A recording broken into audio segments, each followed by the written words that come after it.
بینانی بەڕاست خۆشەویستانم کاتتان باش و بە خۆشحاڵ و لەگەڵتانم بۆ پێشکردنی ئەڵلقەیەکی نوێی پرۆگرامەکەمان لە بەرنامەیە گفتوگۆکەین سەبارەت بە ڕوودا و پێشادەکانی ئەم دوایە و ئەو گرژ و ئاڵۆژدانی لە نێوان هەرێم و بەغدا دروست بوو.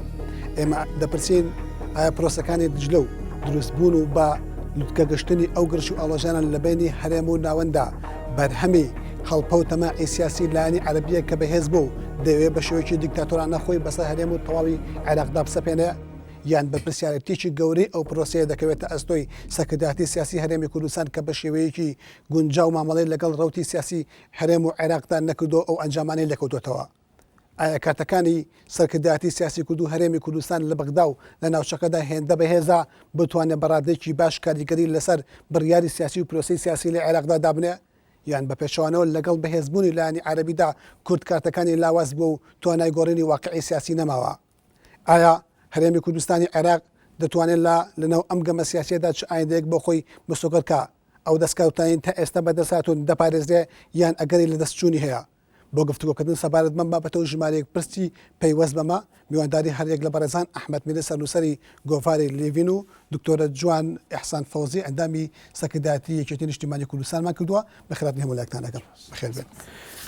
دکتۆرە جوان لە بەڕێستەوە دەست پێکەم یەکێک لەو ڕەخنانەی کە لە لەم پرۆسەی دژلە و ئاڵۆزەکانی نێوان هەرێم بوو ناوەندایکیدا ئەوەیە کە سەرکردایەتی سیاسی هەرێمی کوردستان بە شێوەیەکی زۆر خراپ ئیدارەی پەیوەندیەکانی هەرێم و بەغدای کردووە ئەو بە شێوەیەکی زۆر خراپ مامەڵەی سیاسی کردووە بۆیە کۆمەڵێک ئەنجامی لەم شێوەیە ئەکەوێتەوە و ئاڵۆزی لە هەرێم و دۆخی سیاسی هەرێمە دروستە بێت. تێگەشتی تۆ بوو ئەم خوێندنەوەیە چی و ئەم ڕەخنەیە تا چەند لەژێ خۆیدایە؟ خۆی بەتەکید ئێمە کە مادەم لە کوردستانە هەم میدیای حزبی هەیە هەم میدیای ئەگەر بڵین ئەهلی بێت ڕاست بێ ئەو تەسمیەیە هەم میدیای ئۆپۆزیسیۆنی شەبێت ئەمانە هەر هەمویان هەرێکیان و ناخوێندنەوەیەکی هەیە بۆ ئەحداسە سیاسی و اقتصادی و اجتماعی و تەنان نەفسیەکانیش کە لە ناو هەرێما ڕۆئەیە لە ناو عێراقا ڕۆئەیە بەڵام بۆی وازەحتر بین ئایا چ مووقفێک بە تەحدید بۆتە سەبەبیەوەی کە ئەم ئەزمەی دروست کرد بێ خاستانە لایەن دەسەڵاتی کوردی و یان لەلایەن سیاست مەدارانی کوردەوە. نازانم بڵێ بە کامەی ئەو حادثەی کە بۆتە ئەوەی کە ئەو ئەزمەی دروست کرد بێ بە ڕای ئەو چاودێرانە. بەڵێ بێگومان ئەو پرۆسانە کە ڕوئەیات بەتابەتی ئەمەی دجلا ڕاستەخۆ بە فەرمانی مالیش پێچێنرا و ئاڵۆزەکان لەمەیە گەشتە ئاستێکی مەترسیدار و ئاستێکە ئەوە جێگەی نیگەرانی و دڵڕاوچی هەرێمی کوردستان و عێراق و کۆمەڵێک شوێنی دیکەش بێ بەڵام قسەکە لەوەیە ئەمە ئەنجامی ئەوەیە کە هەرێمی کوردستان نەیتوانێت و مامەڵێکی باش لەگەڵ بکات بۆیە مالیشی دژلە پێک دێنن نەک ئەنجامی ئەوە بێ مالێکی هەڵپەیەک و تەماعێکی سیاسی بێ و بێ خۆی بەسەر هەرێما فەرسکە. خۆی ئەگەر بێنە سەر دەستور ینی بەپی ئەو سەلاحیەتانەی کە هەیە لەناو دەستوری عێراقیە نوری مالکی بە حکومەوەی کە ڕئیسی وزەرای عێراقا و چۆن ئەڵێ قائد العام للقوات المسلحة للعێراقا ئەتوانێت و بۆی هەیە هەنێ لە باڵێن قەراراتی عسکەری سیاسی یان قەراراتی عسکەری سەرف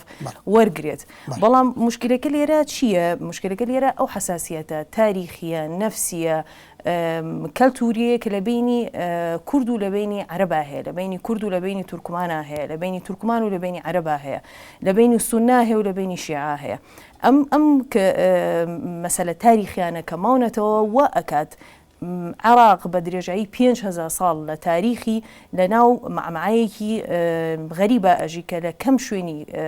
ئەم ڕوویزەویە هەیە لەبەرەوە ئەم حاڵەتە ئەم کەڵچەرەکە ماوەتەوە ئەمە وای کردووە زۆربەی زۆری ئەو قەراراتانە سیاسی بێت ئەسکەری بێت هەرچیەک بێت دائیمە باگراوندێکی تاریخی لە پشتەوەیە لەبەرەوە هەر قائیدێکی سیاسی لە کوردستانی شابێ یا لە عێراقا بێت کە یەت مەسەلەی هەرێمی کوردستان و مەسەلەی عێراق بێت کە کۆیان نەکاتەوە ئەبێ زۆر ئاگاداری ئەو قەراراتانە بێت کە ئەیاد لەبەر ئەوەی کە تەبعاتی زۆری لێ ئەکەوێتەوانێ زوبێ زۆری ئەو تەبعاتانش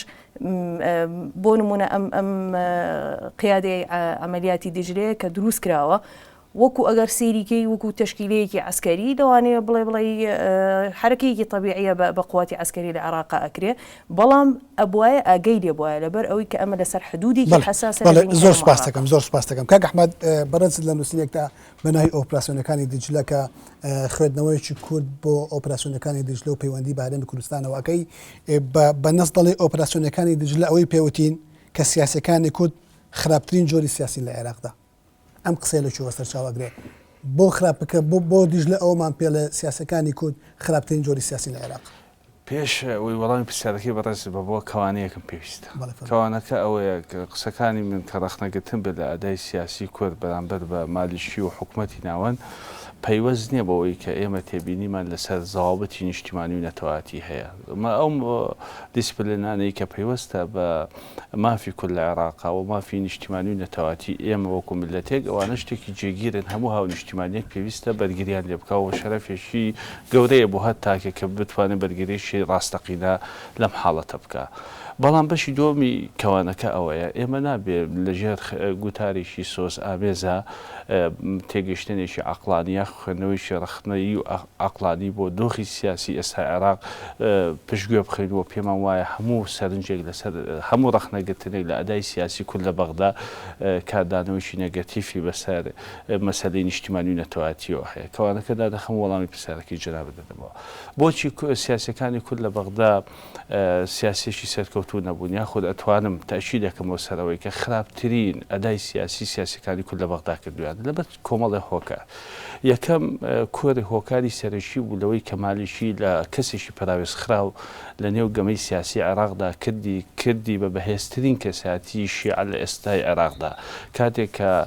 داوایان کرد کە جعفەری پۆستی سەرۆکوەزیران لا ببرێت و بە پاڵپشتی کورد مالیشی بوو بە کەسی یەکەمی حزبی داعوا و دوجاریش بوو بە کەسی یەکەمی دەسەڵاتی جێبەجێکردن لە عێراقدا. خاڵی دووەم سیاسیەکانی کورد لە ماوەی لە دوای کەوتنی سەدامەوە لە 2003 تاکو ئێستا نانتوانی ئەوەی کە لە نێو دەستوری عێراقیدا بوو لە چوارچەوەی مادەی 140 جێبەجێکردنی و چارەسەرکردنی کێشەی ناوچەدا بڕێداوەکان لە هەرێم جێبەجێ بکەن بەڵکو خستیانە پراوێزەوانەوە بوو بە قەزیەشی لەبیر کراوە. سێم لەبەرەوەی کە ڕۆڵی دیبلۆماسیەتی کوردی لە بەغدا ڕۆڵێکی ئەجگار لاوازە. هێشتا عەقڵێتی سەربازی کورد زاڵترە بەسەر عەقڵێتە سیاسەکەیدا. بۆ نمونە هەر گرژێکی بچووک لە نێوان بەغدا و هەرێمە دروست دەبێ هێندێ سەرکردەی سەربازی کوردی هەن کە پێیان وایە وەزیفەیان بە تەسک بۆتەوە لە دوای هاتنە پێشەوەی زەمینەیەکی دیموکراتی خطابی سیاسی پەنا دەبنە بەر وروژاندنی سەربازی بەرامبەر بە حکوومەتی مالیشی. خاڵێکی تر پێوەستە بەوەی کە هێشتا کورد تێنەگەیشتووە کە مالیشی فعلا کەسایەتیەکە ماکی دیکتاتۆری بوونی تێدا ینی حتمێتی دیکتاتۆری بوونی مالیشی یا حەزی تاگڕەوانەی مالیشی شتێکی براوەیە. بەڵام سیاسی کورد ناتوانانی ئەمە بکەن. خاڵێکی تر بەوەی کە کورد هاوهەڵوێز نەبووە کاگومێدەگە ئێمە تۆزێ ڕوونتر قسە بکەین. ئێستا تا ئەم ساتە وەختەش یەکێتی و پارتی کە نمایندەی سەرەکی سیاسەتی کورد دەکەن لە بەغدا بە دوو ئەدەبیاتی زۆر جیاواز لە کێشە کاروانن. بۆ نمونە لە کێشەی سەردەوەی متمانە لە مالیکی دێتە کەرکووک بەڕێز پارێزگاری کەرکووک ئەندامی مەکتەبی سیاسی یەکێتی نیشتیمانی کوردستان و پێشوازیەکە و سەرۆشی هەرێمی کوردستان بە ئیهانەی بۆ کورد و بۆ کەرکووکی دادێ. دووەم لە بەیاننامەی ڕەسمیدا و داوام لە بەیاننامەی ڕەسمیدا پارتی دیموکراتی کوردستان خیتابی ئەعلامی پارتی دیموکراتی کوردستان لەو ساتە وەختەدا بەوە بوو کە نەدەبوو پارێزگاری کەرکووک لەم دۆخەدا کە مەسەلەی سەردەوەی متمانە لە مالیشی لە ئارادای ئەو کارە بکە. خاڵێکی تر بۆ نمونە تاکو ئێستا مەسەلەن دوو کەسایەتی سیاسی گەورەی کورد بەڕێز بارزانی و بەڕێز تاڵبانی کە نمایندەی سیاسەتی کوردی ئەکەن لە عێراق و لە هەرێمی کوردستاندا هەڵوێستن سەبارەت بە پاشەڕۆژی سیاسی کورد لە عێراقا. ئەمڕۆ بەڕێز تاڵبانی لە دوێنێ شەو لە دیمانەی کەناڵی ئەلعەرەبیە ئەڵێ مەسەلەی دەوڵەتی کوردی شتێکی ناواقعیە ئێمە دەوڵەتێکی لاوازمان ناوێ و ناشمانەوە لە عێراق جیابنەوە. لە چاوپێکەوتنی بەڕێز بارزانی هەردوێنێ لە ڕۆژنامەی ئەلمەدادا خطابێکی تەواو پێچوانەی لەوە هەیە کە کورد مافێکی بنەڕەتی هەیە بۆ دابەزانی دەوڵەتێکی کوردی. هێشتا ئێمە نازانی ستراتیژیەتی سیاسی کوردی لە عێراقدا چییە؟ ئەمانە هۆکار. کاک ئەحمەد زۆر سوپاس. دکتۆرە جوان ئەو ڕخنانەی کاک ئەحمەد لە ئەدای سیاسی سەکردایەتی کوردی کردو بە هۆکارێکی بنچێژنیشی دانێ بۆ دروستبوونی ئەو ئاڵۆزیانە. یەکێک لەوانە کە من لەسەر ڕاوەسم دەگەڵ بەڕێزدا کردنی مالکی لە کەسێکی پەراوێزکراوە بۆ کەسێکی سەرەکی سەرشانوی سیاسی و خراپ مامەلەکردن لەگەڵ ئەو کەسایەتیانەیە و لەگەڵ ئەو سیاسیانی عێراق. طبعا خۆی کورد مالکی نەکردووە بە کەسێکی پەراوێزخرا و کوردیش مالکی نەکردووە بە کەسی ڕقم یەک لە عێراقا. ئەمە تەحالوفاتی سیاسیە. زۆر واضحە عراق لە مەسەلەی تەوافقاتی سیاسی بەولاوە هیچ چانسێکی تری سیاسی نییە وزەحمەتە بە مەسەلەی ئەغلەبیە و حکمی ئەغلەبیە لە عێراقا ئەمە بە درێژایی تاریخ ئەم تەکتیکە سیاسیە لە عێراقا سەرکەوتونە بووە دائیمەن نەتیجەکەی سەراعێکی خوێناوی بووە لە بینی ئەو چەند جیهەتە کە ویستویانە خۆیان بە ئەغلەبیە لە قەڵەم بن. مالکی شخصێکە سەر بە قایمەیەکی معروف بوو کە دەولەت القانون بوو. ئەم کابرایە چۆتە ناو تەحالوفێکەوانێ لەگەڵ گروپێکی ترا بە حکمی ئەو واقعی کە ئێستا لە عێراقا هەیە ئەم شخصە لە قایمەکی خۆیان بە شخصیەکەم دانراوە بەسەلەی تەحالوفاتیش لە ئەرزی واقعە کورد نیتوانیەوە لەگەڵ سونەیە یان نەکراوە لەگەڵ سونە نەک کورد نیتوانیەوە نەکراوە لەگەڵ سونەیە تەحالوفێکی وە دروست بکرێ هەتاوەکو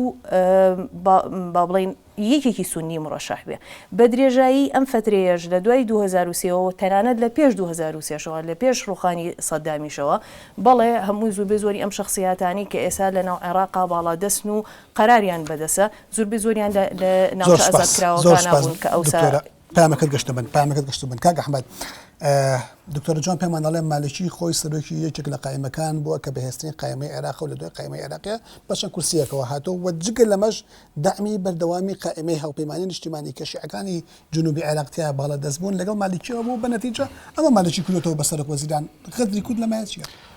بێگومان ئێمە وەکو وتمە بێ وتر لە مەسەلەی هاوپەیمانیەتی ئیتفاقیاتی سیاسی لە عێراق بڕوانین ئێستا پرسیارەکە ئەوەیە کورد لە عێراقدا هاوپەیمانی کێیە؟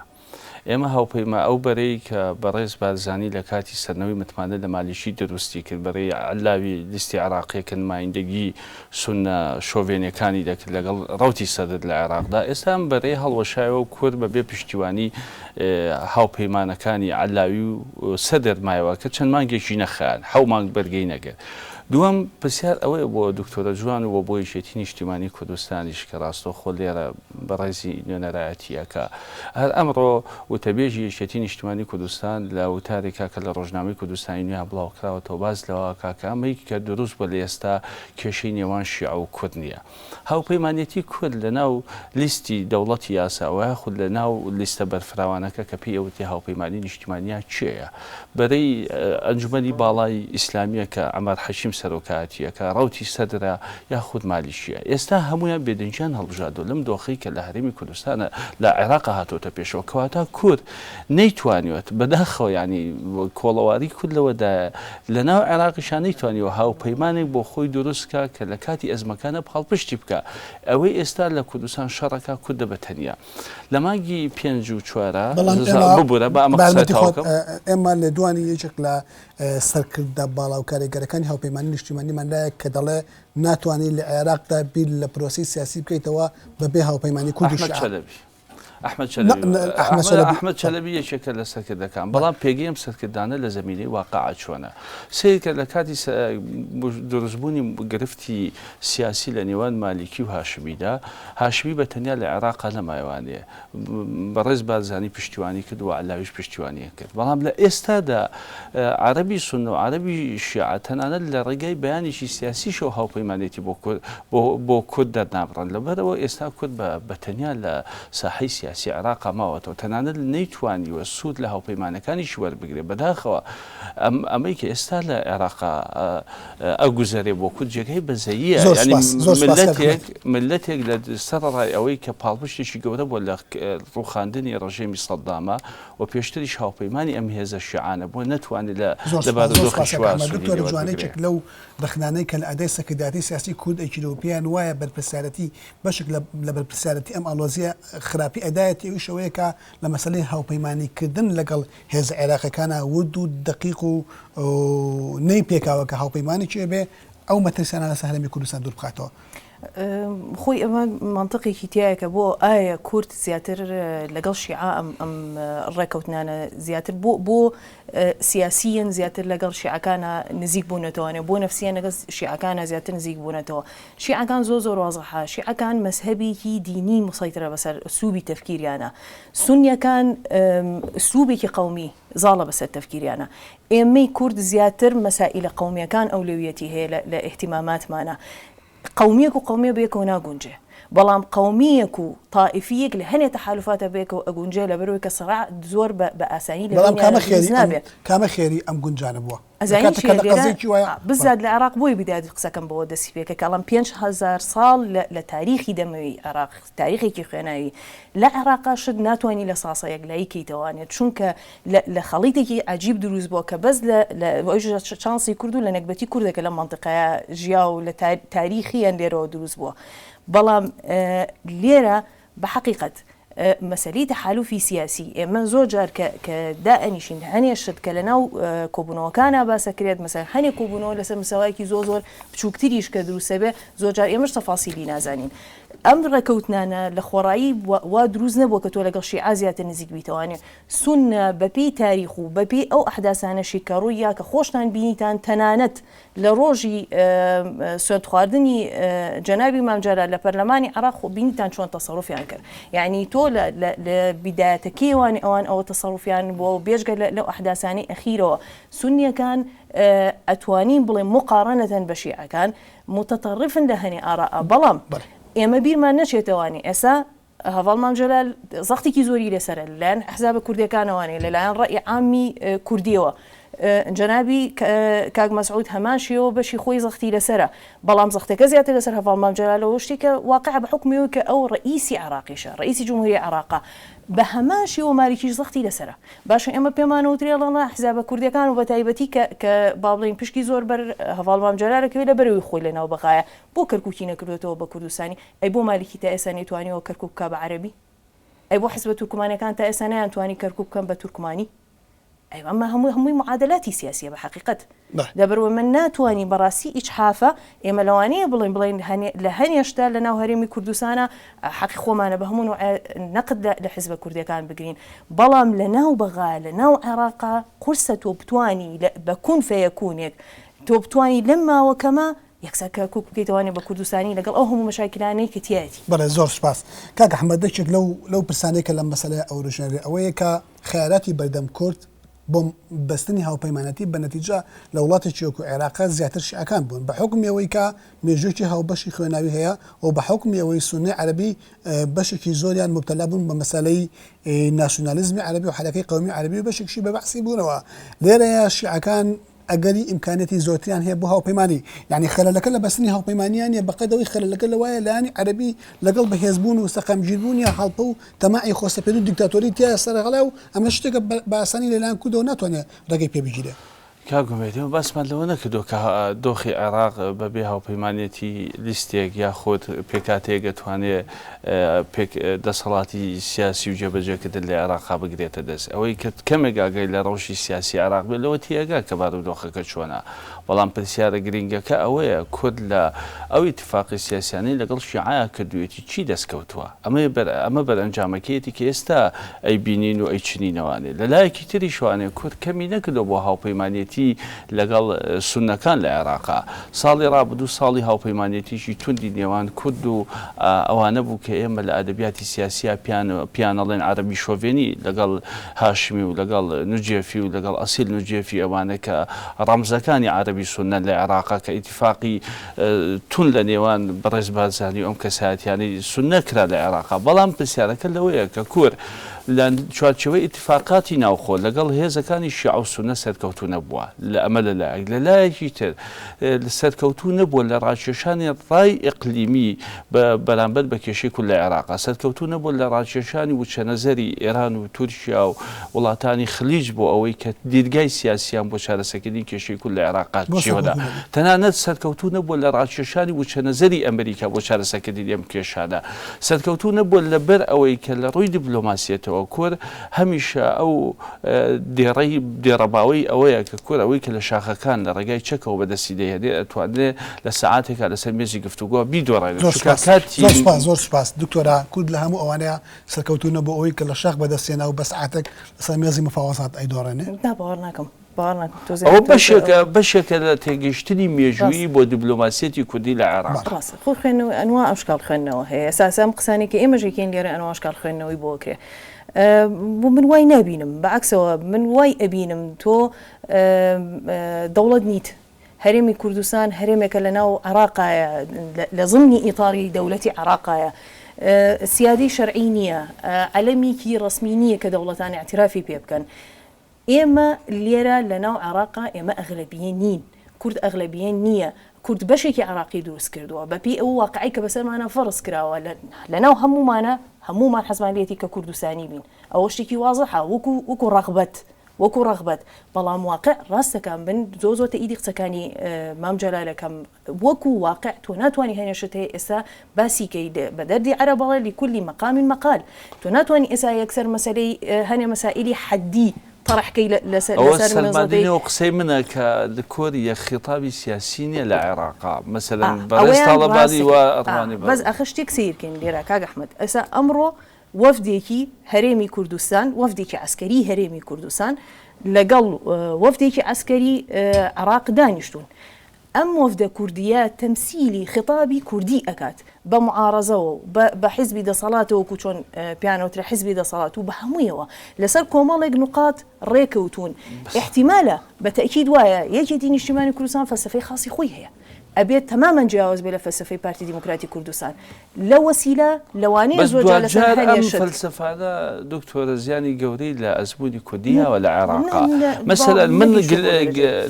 نقل نيوان هذه شيء بارتي دا تنانا تيجيشتني أوبوزيونيش بو مسألة كشي كرد لبغا وقيرانة كان لقل بغا ساد كوتون بوا كل لا ويرانا لسياسة كدل لقل بغا أجل إما بو خالانا بچين وبو كلينانا بچين وكسيهالي سياسة مداراني كده لبغداد رنجا بساعات نتواني بس هلاكان يعني بخريدوا لكاتك الدوخي هرمي كردستان الشواويكي بيو ديارة أوبوزيونيش كوتوتا نيوان أو بداشوا كنازاني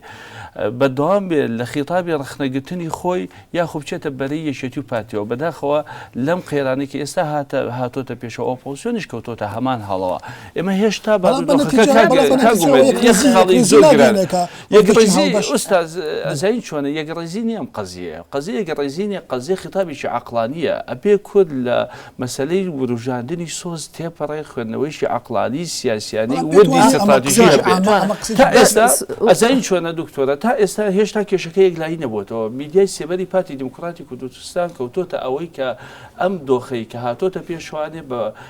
بيوستا بحكمتي سركداتي بارتي ديمقراطي كردستان وكتيبرادو من بودو خال دو سرنجي بينران بودو خراجش مش الرجنامة نوستاني نزيق لبارتي ديمقراطي كردستان لا يشل الرجنامة كان يروجي دو شمان السوفيتي اتدبي يشتيو قران فيري او بن كشون استراتيجية سياسي خوان العراق دا رجنو بيوستا بقرانو ولا تركيا أمر يشل الرجنامة كان يتد نوسيويتي كنزيق لبارتي ديمقراطي كردستان نوسيويتي كأمريكا إسا العراق أجوزرت وخليك كاتي كود وكاتي شبهز باعتباري أو دركيته بيوستا بحكمة سياسة بارتي ديمقراطي كردستان المشكلة ما زودها راسك قسكي جوانا قيتشيك ولواني روجنامة نوسيبي تعصد دسبيه كابنوسيه حزكا ما شيتي لا بتأكيد هذا كان ما شيتي راسك شاراوي أم دو هذا السياسي راسك جنابه يعني أو ما شيتي كاحتمال بيو سرنجي قيادي خوي ولا خوي راجش دس خوشي لي بكري بلام من أوي كزوجة بي متأثر أبم لولاتي خومانا إشكردني ووسائل إعلامه وسائل إعلام جاري واحد لسر هني موضوع قصة استراتيجية زور خطرة بأرزو خوي ياري بي أكا برواب كان زور بي زوري أوش تاني كأيبيني موادي إعلام كرستكاني بريتيا للسياسة كان من يكشد ربروي جناب دكمو لسه وقتي سنوي متمانة لماليشيا كقيراني شي قبل بالعراق مكتبی سیاسی شدید اجتماعی کردستان که من بخوام چاپ کردن روزنامه‌وانی که من جام داود دلیل من نبینه که سوری بلشکری سنوی متمانه لمالکی جناب دو گندامیش سرکداتی شدید اجتماعی کردستان لو تناقم بوچی استاب یشتی بوده که سوری قیرانی قیرانی اپراسیون کانی دیجیتال لقب بغداد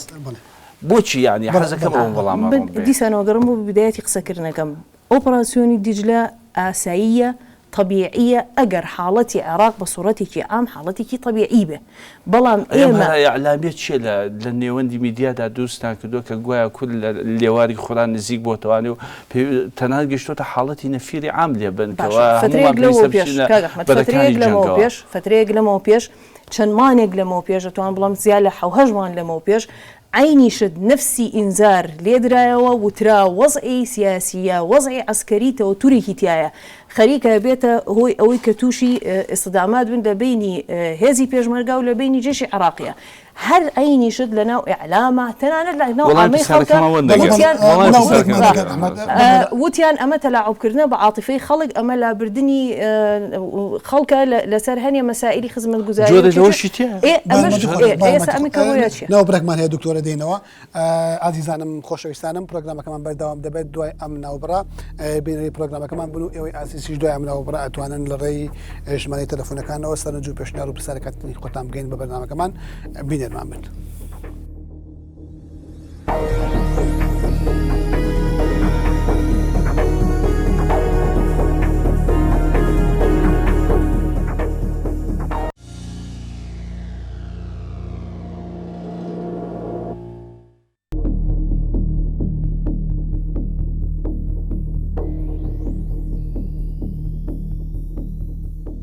خۆشەویستان جارێک دەسڵاتان لەبێت و بە خۆشحاڵە و بەرداوامی لە پێشکردنی پرۆگرامەکەمان دکتۆرە جوانێکێک لەو خوێندنەوەی تر کە بەرپرسیارەتی ئەخاتە ئەستۆی کورد لە ماسعەیە ئەوی شەوەیە کە کورد بەشداریکەرێکی ڕاستەقی نەبوو لە بودناتنانەوەی عێراقا لە دروستکردنی سوپای عێراقا لە دروستکردنی دەوڵەت و هەموو دام و دەستگاکانی دەوڵەتی عێراقیە بەڵام بوو لە دوای 2023 بەشدار بوو بەڵام ئێستا ئەم دام و دەستگایە لە بەرەوەی خۆی باش تەعامل لەگەڵ نەکرد لە بەرەوەی نەیتوانی بخاتە بەشێکی سەرەکی لەم دام و دەستگانە ئێستا معادلەکە پێشەوانە بۆتەوە خەتەر لەسەر کورد. لا باکسەوە من ئێساش کورد وا ئەبینم تەنانەت ئەوان بڕاتە بێ ئەو سەفۆ سیاسی کە ئێستا هاتوۆتە ناو عێراقەوە لە سیاسەکانی ئێمە خبری سیاسیان وەرگرت لە دام و دەستگاکانی ئێمە خبریان وەرگرت لە تەنانەت لە شێوازی تەنزیمکردنی سەرجادە شەوانە خبریان لە ئێمە وەرگرت حتا ئێستا زۆربەی زۆری کۆنفرانس و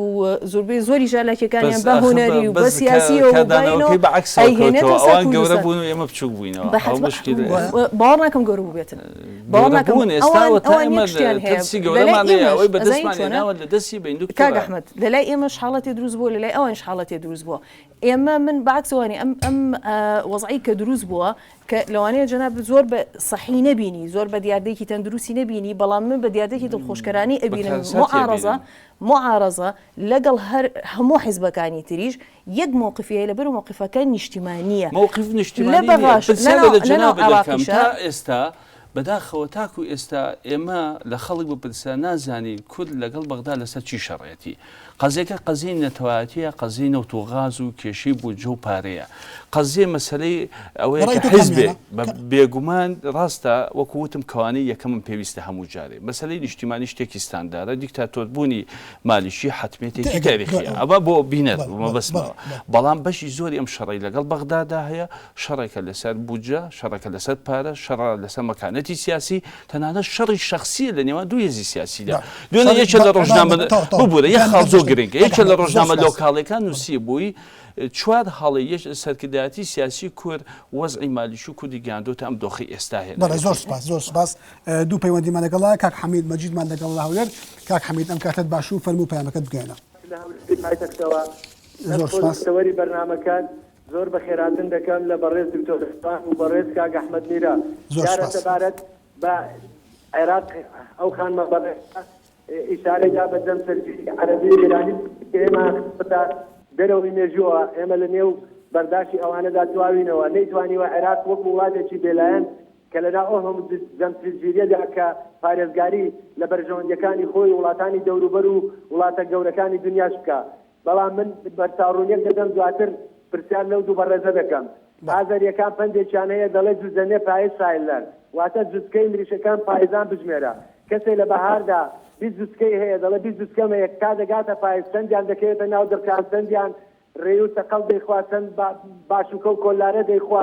جاری وایە دەردەمریشی بۆ دێ بە کوردەواری خۆمان داکانە و سەرمرەکەش دەمرێ ئێمە ئایا پرسیارم لەو دوو بەڕێزە ئەوەیە ئایا توانیمان لە داواکاری گشتی بە دەمەرزراوەی بکەین کاک سەرتیبکەریمان لەگەڵە لە چمچماڵ کاک سەرتیب ئەم کاتت باش و فەرموو ئەم کاتتان باش و هەموو کاتێکتان باش و بە خێراتنی میوانە بەڕێزەکان دەکەم برای بەڕێزم سەرەتا پرسیارەکەم بۆ بەڕێز کاک ئەحمەد میرەیە پرسیارەکەم بۆ بەڕێز کاگە عەلی زۆر جار گوێمان لە بەڕێزی هەبوو لە تەلەڤیزەکان باسی بەهاری عارەبیە کرد هەرچەنە ئەو بەهارە پاییزی عارەبیە ئەیون ئەو بەهارەش ئەگاتە کوردستان بەڵام دوێنێ شەو لە قاهیرە لە ساحەی تاریخ محەممەد موسی سەری 200 کەسی بەبەد شکان بێنەوە سەر تەوەرەکەیشتان وڵاتێک و دیموکراسێتێک و توافقێک نوری مالکی رئیس مجلس الوزراء بيه ورئيس جمهوري بيه ووزير دفاع بيه ووزير داخلية بيه أصبحت مديرا للأمن العام ومديرا للمخابرات أين الديمقراطية أين التوافق وأين الشراكة كيشي كردة كيشي ملتي كردة كيشي برداني ونوتو بوجانية كاق أحمد ميرا أو يتوبة كردية كي مالكين أيكا بەڵێ زۆر سپاس تا خاوەنی و جۆرە بیرکردنەوەانە بین وەسعی کورد زۆر مشکلەی نەک ئەم هاوڕێیکە مداخەلەیەکە ببوورە ئەگەریزم بی ئەگەر بکەین وەڵامیشی پرسیاری کاکسەتی بیتەوەی شەوەیە کێشەکە کێشەی بەرزانی یا کێشەی نەوت یا کێشەی شخصی نییە بەڵکو کێشەیەکی نەتەوەیە و مالکی دەوێت سنوور بۆ حەقی نەتەواتی کورددا بنێ وەڵام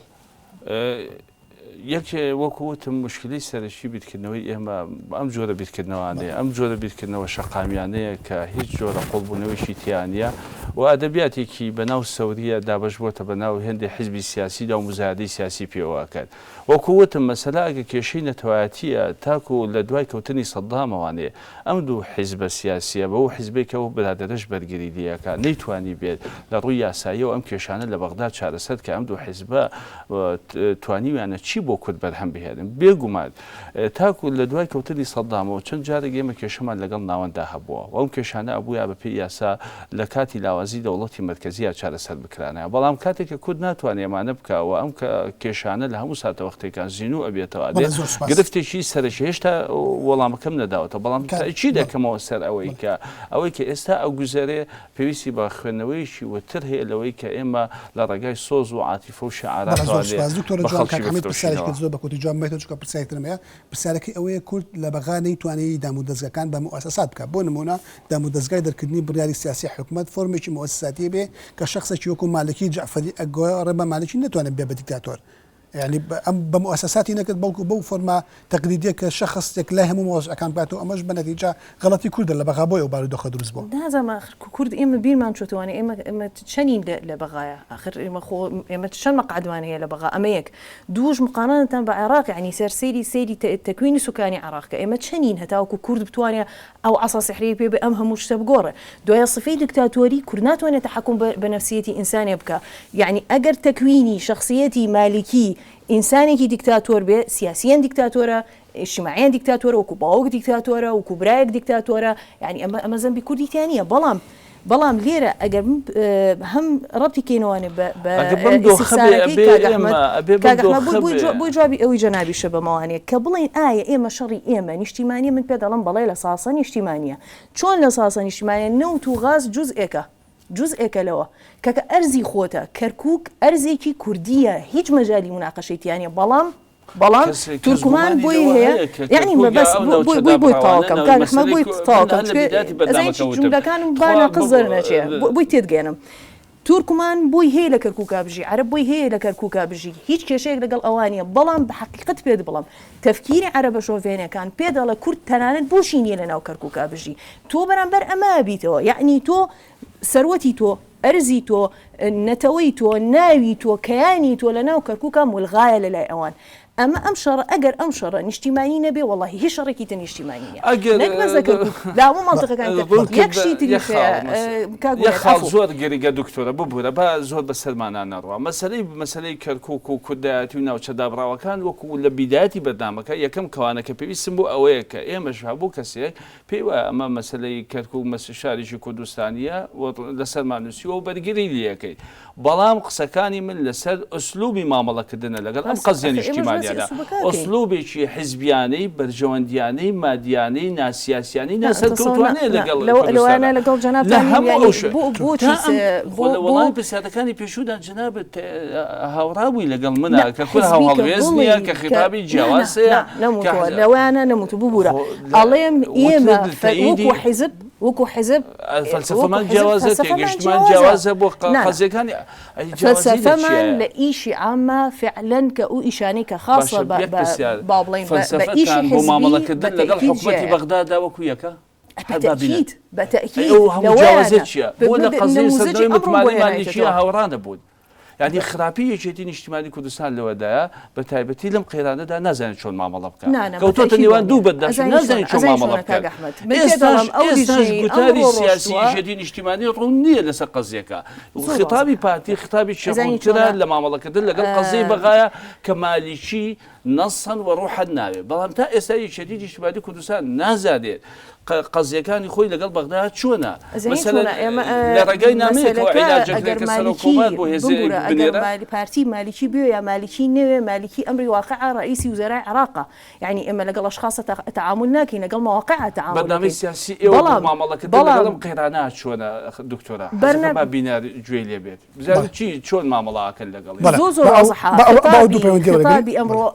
اخر مقابلي رئيس جمهوريه العراق كسكرتيري قشتي كدين اجتماعي كردستان زوزور واضح بخسكاني جنابه تواني بغرتواني بو تفاصيل زوزور مالكي ما زوزور واضحة إما لقل شخصي مالكي تعامل لكن إما لقل موقع تعامل لكن كاغ أحمد يعني كدول بهاو بيماني اجتماعي رازي كان بويك هاوكاتا بال لەوەی کە مالیشی پەشیمان بکەن و لە هەڵۆشانەوەی ئۆپراسیۆنی دیجلەدا نابێ نەفێڵ لە خۆمان بکەیت نە لە بینەری بەڕێزی من گرفتم لەگەڵ ئەم خیتابی وروژانەیە دکتۆرە خیتابی نابێ ئێمە نابێ وا بیرکەینەوە دیسانەوە ئەوە ئەڵێمەوانی ئێمە خۆمان بەتەنیا نین باشە ئەو بۆ ئێستا مالیکی ژەڵێڵێ بۆچی تا ئێستا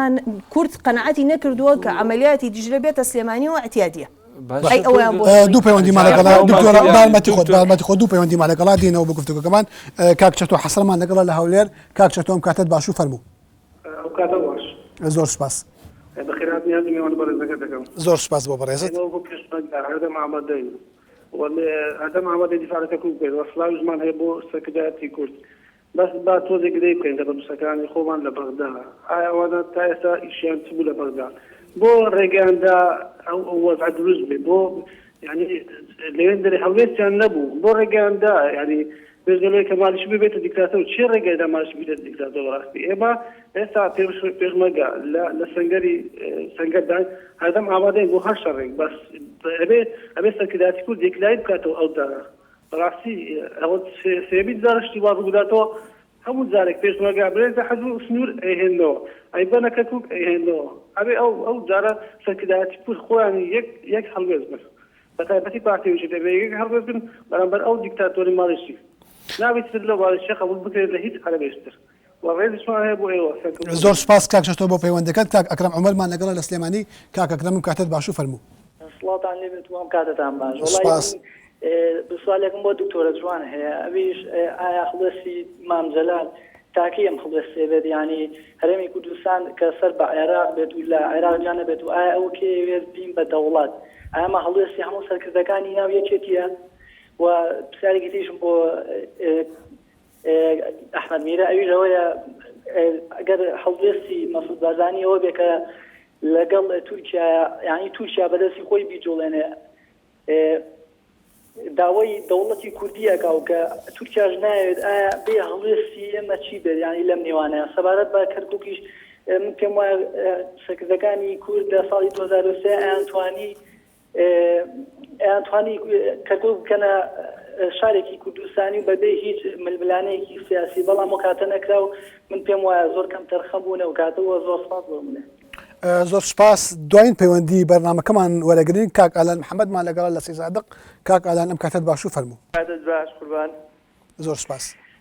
بەخێراتنی و دوو میوانە بەڕێزەیەکەم زۆر سپاس وەڵا بەر لەوەی پرسیارەکەم کە وەکو نوقتەیەکی نیزامی بۆ بەرنامەکە بۆ دوو بەڕێزی کە لەوێن بە تایبەت کاک ئەحمەد لە ڕاستی حەقە مەجالی ئەو خوشکێ بەرامبەری بدا کە قسەکانی تەواو بکە ئەبینم نەرمونیانێک لە بەرامبەرەکەی هەیە ئەوە سێتاک و ئەو قسەکانی تەواوەکە مەجالدا بۆی ئەویش قسەکانی تەواو بکە زۆر باشە پرسیارەکەی من ئەوەیە ئایا کاک ئەحمەد لە قسەکانیا مەسەلەن هەموو هەوڵ و ماندووبوون و هیلاکی سەرکرداری سیاسی کوردی لە بەغا زەربی سفر کرد ولا همان كاتا مثلا إشارتك ببروجكي معارضة نكر كآية معارضة دوري تيلا يقلاي كلمة كشكاني بغا أو كأقام ليبوتي معارضة كوتو دهالي يكون بيني برداشك ولي زي شون تعامل كآية كي تعاملك راسي لقل أمواك أكل وأي كي راسه يعني ما يبين الله كي راسه مثلا زۆر باشە کاک ئەحمەد زۆر بە کورتی کاتەکەمان زۆر کەماوە وەڵامیش کەکەلان بێتەوە دەڵێ هەوڵەکانی سەکرداتی کورد لە بەغا زەربی سەفر کردەوە زۆر بە کورتی جاریشتر زۆر بەدڵنیاوە جەخە دەکەمە سەرەوە کە سەرکردایەتی کورد مەسئولیەتی یەکەمی لەسەر شانە لەوەی کە ئەم دۆخی لەگەڵ حکومەتی ناوەندا گەیاندۆتە ئێستا تەنانەت کاکە یەک ڕاستیشەیەکە ببیدەت بیزادێ ئەمەی کە پێوتێ ئۆپراسیۆنی هێزەکانی دیجلە بەشێکی سەرەکی ئەم هێزانە لە کورد پێکاتەوە تەنانەت سێ فڕۆجی فێرقەی دوازدەی سوپای عێراقی کە بەرامبەر هێزی پێشمەرگە وەستاوە لە کورد پێکاتەوە تەنانەت یەکێتی و پارتی شەڕیانە لەسەرەوەی کە کام کات بەدەستی سەربازی بگاتە ئەو پۆستانە لەناو هێزە سەربازیەکانی عێراقدا ئێمە ئەمەی کە ئێستا لە عێراقا ئەو گوزەرێکا گومێت دۆخێکی زۆر شلۆقە تێگەیشتن تیادا زۆر ئاڵۆزە بەسەر لەلایەک تۆ بەرپرسی ئەمنی و سەربازیت هەیە سەرۆکۆمارت هەیە وەزیری خارجیت هەیە ئەی ناپرسین ئەمانە بۆچی ئەم واقعە دروستە بێ ئەو ڕۆژەی کە جوڵە بە هێزەکانی دیجلە کراوە ئەو ڕۆژە جێگری سەرۆک وەزیرانی عێراق لەگەڵ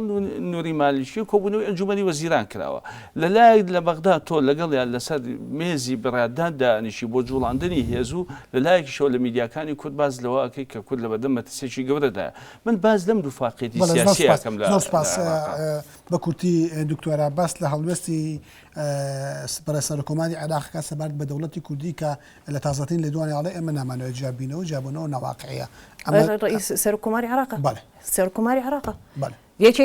لە بەندەکانی دەستور سوێنی خواردووە لەسەر محافەزەکردنی یەکێتی خاکی عێراق هەرێمی کوردستان کاکە هەمووان قبوڵیانە کردووە کە هەرێمی کوردستان بە شێوەیە لە عێراق ئێستا بۆ شەڕەکە بەزڕۆ و مام جەلال لەکرێتەوە هەموو کوردی اتفاقی نەکردووە کە بەشێک بێ لە عێراق و هەرێمێکی مستەقیلمان هەبێ ئێستا ئێمە ئیشکالەکە لەم مەرحەلەیە کە ئەڵێن ڕەقبەی هەموومانە ڕەخبەی هەموومانە کە ئێمە وەکو دەوڵەتێکی سەربەخۆ پێشتر چۆن بووین هەشوا پارچەکە یەکێک بووە ئەوە خەوی نەکخەوی با بڵین ئومنیەتی هەموو کوردێکە ئەوەی ئەو ئومنیەتیانە بێ مشک لە کوردایەتێکە یەکەم بەڵام لێرە ئەرزی واقع ئێمە ئێستا هەرێمێکین لەناو عێراقا لە ضمنی حدودی عێراق فەڵەستین ئێستاش آخر حەدەسی فەڵەستین لە کێیەکەوانە فەڵەستین لە ئەزمایە بە هەموو قیادە عسکەری و سیاسیەکانیشەوە تازە بە تازە لە ئومەمی متحیدە داواکە ئەڵێ تکایە بمکە بە عضوێکی مراقب نەک عضوێکی دائمی زۆر سپاس تو ئەو مقارنەکەی بە عێراق سەیری وەزعی عێراق کە سەیری کورد ئێستا لە عێراقای مع الأسف خەڵکانێک دروست بوون پێ دەڵێ ئەڵێ ئەم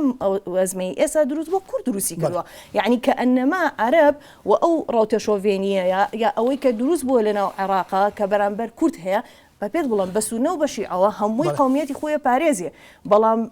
لێرە ئێمە مەفروزە ئێمە متفق من لەسەر ئەوەی کە ئەم ئەزمەیە کە دروست بووە من ئێڵم فعلا سەراعێکی نیشتیمانیە پێویستی بە مەجموعەیە سیاسی حەکیم هەیە ئێمە ناتوانین کون فەیەکونێ ئێستا تۆ بەست خۆ بێڵە تەواوی کەم کاک ئەحمەد ئێستا تۆ بێڵێ کەرکووک کوردستانیە دوای ئەوە هیچی کەناڵم سیاسیەن عسکەریەن وەرە سەیری وەزعەکەکە بەچی بە قەرارێک کە تۆیتە بەتەواتی بینیتەوە سەر کوردستان ئەو پێی قوبوڵ نییە پێی ئێستاش حیزب هەیە پێێتەڵێ ئەڵێ شەمال و نالحەبیب ئێستاش بە مستەڵەحە بەعسیەکەی جاران پێت ناڵێ هەرێمی کوردستان ئێستاش ئەتراف پێ ناکە ئێستا تۆ سەیری ئەم شەڕە گەورەیەکە کە تۆ دەمەوە لای تۆ کاک ئەحمەد سوپای دیژلە دێت پێش هەموو شتە کورد لە ناوچەکان دەرەکە ئەگەری هەیە و ڕێگەی پێ بدێت دەستداتە کاروباری کەرکووک و کوردبوون و کوردستانی بوونی کەرکووک لەخ ئەکاتەوە مالەشی بۆی بکرێ هەرچی زیاتر ناڵێ بستێک لەو خاکە دابراونم بگەڕێتەوە سەر هەرێمی کوردستان بۆ تو ئەم کێشەی هەرێمی کوردستان لەگەڵ بەغایە ناوێنێتە کێشەی پارە و نەوت و غاز پرسیارەکە جۆرە لە نامەنتیقی بوونی تێدا هەیە بە ئەگەر فعلەکانی ئەو فعلە سەربازی و سیاسیانەی ئۆپراسیۆنی ئەنجامی بعد لە ناوچەکە دابڕەنداوەکان بێگومان ئەمە وەزیفەیەکی نیشتیمانیە کە ئەبێ بەد بەم دۆخە بگیرێ و ئەبێ هەمومان هاوڕابین لەسەرەوەی کەم دۆخە بوەستێ دێتەوە ئێستا ئەوە هێوەریەک دروست بۆتەوە لە نێوان بەغدا و هەرێمی کوردستان و لە چەند ڕۆژی دواتوشە بارودۆخەکە ئەهوانترە بێتەوە لەبەرەوەی کە ئەم دوو هێزە سیاسیانە شەڕێکیان هەیە لە پشەوەی کە لە میدیاکانە ئەوگوزارێ ئەوە لەلایەکەوە ئەوەی کە قسەکانی من لەسەر ئەوەیە چێ دۆخەکەی گیاندا ئەم بارودۆخی کە ئێستا لە هەرێمی کوردستاندا هەیە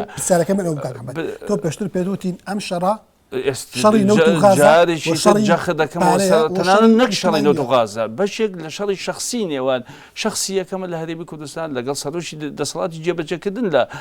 لە ناوەندا ئەگەر شەڕێک بێ شەڕێکی نیشتیمانی ڕاستەقینە بووە پێویست بوو لە کاتێکە ئەم شەڕە نیشتیمانی ئەنجام بدایە کە حکومەتی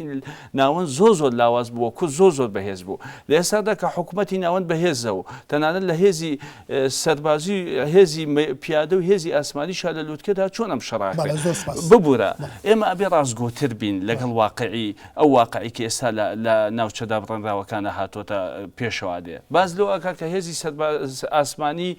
فڕۆکەکانی مالیشی لە نزیک کەرکووک لە کەیوان جێگیت کراون بەڵام فەرماندەی هێزی ئاسمانی عێراق کوردە و سەر بەیەکێ لە حیزبە سیاسیەکانی کوردستانە ئێمە ئەبێ کاتێک کە شەڕی نیشتیمانی ئەکەین لە بەغدا دەستبەرداری ئیمتیازاتی سیاسیمان بین لە بەغدا هەر کاتێ سەرۆکۆماری عێراق پۆستەکەی بەجێهێش وەزیری دەرەوە پۆستەکەی بەجێهێش سوپاسسالاری عێراق بەجێهێش بەشی یەکێتی و پارتی لە ئۆپراسیۆنی دژلە هاتە دەرەوادێ و بەڕسمی ڕاگەیەنرا کە ئێمە شەڕی دەوڵەتی کوردی ئەەکەین لەگەڵ حکومەتی ناوەندا ئەوە شەرەفێکی نیشتیمانیە لەم شەڕا شەهید بکرێ نەک بە ناوی بەدەستهێنانی دەستکەوتی سیاسیوانێ سێپێت لە بەغا بپیەکرد لە هەرێمی کوردستان بێت لەکوێدا پێویستت بێت لەگەڵ مالیشیا بچی گرێبەستی چەک لە رووسیا ئیمزا بکەی وەزیری خارجی کە ئەندامی مەکتەبی سیاسی پارتی دموکراتی کوردستانە لەگەڵ وەزیرێکی یەکێتی نیشتیمانی کوردستان بەڵام بێتەوە لە میدیاکانە بڵێ مالیشی بەم دۆخەی گەیاندووی لەلایەکەوانە لە کۆبوونەوەی ئەنجومەنی وەزیراندا باز لەوە بکەی کە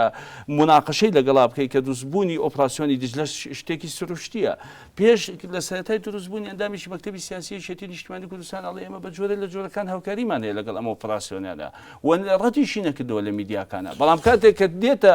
هێندێ بەرژەوەندی تایبەتیەوە دۆخەکە بەم جۆرەی لێدەکە ئێستا ئەو پاسەوانەی کە ئەحمەدی نایەوە مشارەکەی کورد لەوێ لە بەغا و بوونیان لە کۆمەڵە موقعی حساسە و بەشداریان لە عملی سیاسی عێراقا هیچ معنایەک بۆ ئەوە نەهاتەوە بڵین ئەم شەڕی نیشتیمانی بەڵکو وەکو دەڵێ شەڕی پارە و ئێمە ئەم شەڕەکە ئێڵین ئێستا لە مەرحەلی سیاسیە هێشتا نەچۆتە یاخۆ نەکەوێتە مەرحەلی شەڕی عسکەریەوە کە بگاتە مەرحەلی شەڕی عسکەری نابێ بگات چکە بگاتە ئەوە بەڕاستی حەچی ئەوەشی بیناکراوە تا ئێستا فعلا ئەو لەحزەیە هەمووی لە دەسەی بەڵام کە بگاتەوە قابلە لە کوردستان شەڕ بێ لە ناو هەولێر و لە ناو سێمای شەڕ بێ و ئەو شخصیەتە سیاسی کوردیانە و بە ئەندامانی پەرلەمانەوە و بە سەرۆکی کۆمارەوە و هەمووی شخصیاتەکانی تە عسکەری و سیاسی لەوێ دانیشتن دەوام کە تەوانە منە نەشتیوان نابێ بەڵام لەگەڵ ئەوەشە بەشی خۆی سێری کوردکە کورد حدودێکی بەشی سەرەوەی عێراق کورد گرتوێتی یعنی لە حاڵەتێکە ئەوەی کە ئەڵێن عێراق کارتی زەخت بەکارهێنێ کوردیش بەشی خۆی کارتی زەختی چاکی پێەیە کارتی زەختی پێ ئێمە بەشێکی باشی حدودی عێراق لەلای ئێمەیە ئەو وەختە هەموو مەنافیزە حدودیەکانی لێ ئەگیرێت هەرێمی کوردستان نەگات یاخواانەکە بگاتە ئەو حەدە بەڵام بەشی خۆی ئەتوانێت بە ساڵانی لە نەوەتەکانەوانێت تاوکو 2023 نەڕوخە بە هیچ حربێکی تر ناڕوخێ ئەوە وازەحە حربی سیاسی لەگەڵ کوردستانە دۆڕاوە ئەگەر بێت و ئەو شەڕە بکرێت دۆڕاوە ئێمە خیاراتی عسکەری کەسێک گەڵیان نییە ئەگەر شخصێک بێت و لە میدیایەکەوانیان لە شوێنێکەوانی عسکەری بێ غیری عسکەری بێت تەسریحێک بە تۆ قائیدی عسکەری تەسریحاتی فەرقیە لەگەڵ قائیدی سیاسیە تۆ نایید معنەویاتی جێش دابەزێنی بڵێ ئێمە هیچ نین بەرامبەر جێشی مقابل بەڵام لەگەڵ ئەوەشە بەپی ئەو واقعیکە هەیە کە ئەمە معلوماتی استراتیژی شەر عسکەریەکان ئەیزانن دکتۆرە دو پامت لەم بارەیەوە ئەگەر شتێک بڵێت کاتی بەرنامەکەمان کۆتایە بێ دو قسەی خۆتم بیت من یەک شت دڵنیا ئەوەی کە وجدانی خۆم پێم ئەڵێ نەک ئەوەی کە فەلسفەی حیزبەکەم پێم ئەڵێ یەکێتی و پارتی بەرامبەر مەسەلە نیشتیمانیەکان بەرامبەر مەسەلە هەستیارەکان یەک مووقفیان هەیە وازەحە من ئەوەی کە وەکو شخصی خۆم دڵخۆشکەرە بەرامەوە ئەوەیە کە حیزبە معارزەکانیش لە مەسەلە نەتەوایەتیەکانە شک لەسەر مووقفیان ناکرێت بەڵام ئەمە معنای ئەوە نییە ئێمە وەکو ئەحزابی سیاسی بە معارزەوانێ و بە دوو حیزبەکەی تریشەوە ئێمە لە وەسائلە زۆر سپاس زۆر سپاس کاک ئەحمەد دوایین کۆمنت و دوایین قسەی خۆت. ئەوەی کە ڕووەدا ئەگەڕێتەوە بۆ لاوازی سەرکردەکانی کورد ئەوەی کە ئێستا ئەیبینین بە ناوی ئۆپراسیۆنی دیجلەوە ڕوونیەک نییە لە لای کورد بۆ چۆنێتی مامەڵەکردن لەگەڵیا و جۆرێکە لە گەمەی سیاسی و درێژکراوی ئەو گەمە سیاسیانەیە کە لە ساڵی ڕابردوودا لە نێوان کەسی یەکەم لە هەرێمی کوردستانە و لەگەڵ کەسی یەکەمی دەسەڵاتی جێبەجێکردن لە بەغدادا ڕوویدا و دۆخێک هاتۆتە پێشەواگە بە ئاراستەی قەبەتری بارودۆخەکەی ناوخۆی عێراقا بڕوا کورد زەرەرێکی زۆر گەوراکە. زۆر سپاس ئازیزانم خۆشەویستانم ئەوەی کە گوێتان لەمە گفتەوەکردن بوو سەبارەت بە ڕەوش و ئاڵۆزی و گرجەکانی نێوان هەرێم و نەوەند و بەرپرسانی لەو بوارەدا بە میوانداری هەردێک لە بەڕێزان دکتۆرە جوان ئەحسان فەوزی ئەندامی سەکردایەتی یەکێتی نیشتیمانی کوردستان و بەڕێز ئەحمەد میرە سەردەسەری گۆڤاری لڤین بە ئومێدی ئەوەی بەرنامەیەکی بەسوود بووە بە ئێوەی بەڕێز سوپاس بۆ ئێوەی ئازیز تام کاتە بینەری پرۆگرامەکەمان بوون و سوپاس بۆ ئەو هاوڕێیانی کە پەیوەندیان پێوە کردین سوپاس بۆ هەردوو میوانی ئازیز کە میوانەری بەرنامەکە ئێمەیان قبوڵ کرد زۆر سوپاستان دەکەم. زۆر سوپاس ئوستاز. زۆر سوپاس باش.